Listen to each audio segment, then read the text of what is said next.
नमस्कार मित्रों, कुंडली दर्शन 8 में आप लोगों का स्वागत है।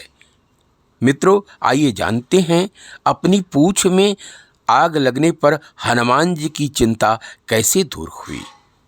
मित्रों, राज दरबार में रावण ने विभीषण जी से हनुमान जी के विषय में कहा, यह तपस्वी का दूत है, इसने अशोक वाटिका उजाड़ी है, अक्षय को मार डाला है, मैं इसे मृत्युदंड देता हूँ। विभीषण जी ने कहा, भाई साहब मुझसे पूछ रहे हैं तो नीति यह कहती है कि राजदूत को मृत्युदंड की सजा नहीं दी जाती है। रावण ने बात मान ली। फिर मंत्रिमंडल की बैठक में और दूसरे मंत्रियों से पूछा कि हम क्या करें। सबने एक मत से निर्णय लिया कि कवि के ममता पूछ पर सबही कहेउ समुझाए। बानर को अपनी पूछ बहुत प्यारी होती है। पूछ को घी तेल वाले कपड़े से लपेटकर पूछ को जला दो। बिना पूछ के वह वापस जाएगा तो इसका मालिक राम सब समझ जाएगा और इधर नहीं आएगा। पूछ जला दो। रावण ने कहा, बस निर्णय हो गया कि इसका पूछ जला दो। हनुमान जी को हंसी आ गई। पूछ जलाने की बात हो रही थी।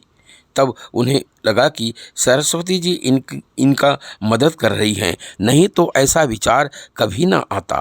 किसी व्यक्ति को बहुत दुखी करना हो तो उसकी ममता पर आक्रमण करो। मनुष्य की नाक पर ममता होती है और बानर की पूंछ पर ममता होती है। ऐसा कहते हुए सुना गया है कि तूने अपनी नाक कटाकर पूरे खानदान की इज्जत मिट्टी में मिला दी। हनुमान जी ने पूंछ लंबी कर दी।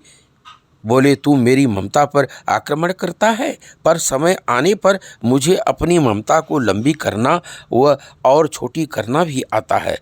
हनुमान जी पूंछ लंबी करते गए। घी तेल और कपड़े आते गए। हनुमान जी ने पूंछ इतनी लंबी की कि सारे नगर के घी तेल और कपड़े समाप्त हो गए।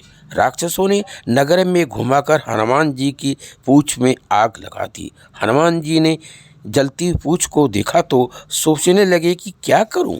पूंछ जले और लंका रह जाए तो त्रिजटा का स्वप्न गलत होगा और लंका जले तो भगवान राम की आज्ञा का उल्लंघन होगा। अब क्या करूं? राम जी की आज्ञा लेने जाऊं तो बहुत देर हो जाएगी। आंखें बंद करके राम का ध्यान किया। प्रवर्षण शिखर पर राम जी का चित्त डावाडोल हो गया।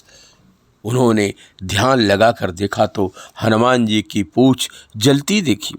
बोले, लक्ष्मण, हनुमान मेरी आज्ञा मांग रहा है, यहाँ से किसी दूत को भेजूं तो देर हो जाएगी। वहाँ हनुमान की पूंछ जल रही है तो क्या करूं?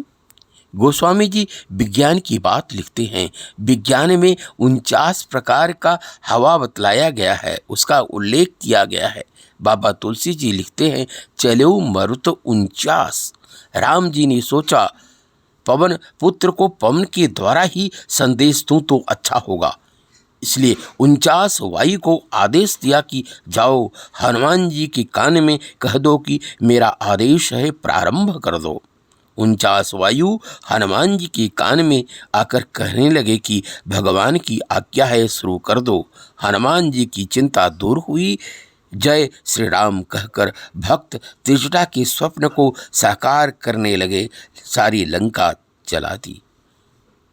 मित्रों, हनुमान जी के कान में कहा, भगवान जी की आज्ञा है कि अपना काम शुरू करो। यह सुनकर हनुमान जी की चिंता दूर हो गई। अच्छा लगा हो तो लाइक सब्सक्राइब करें।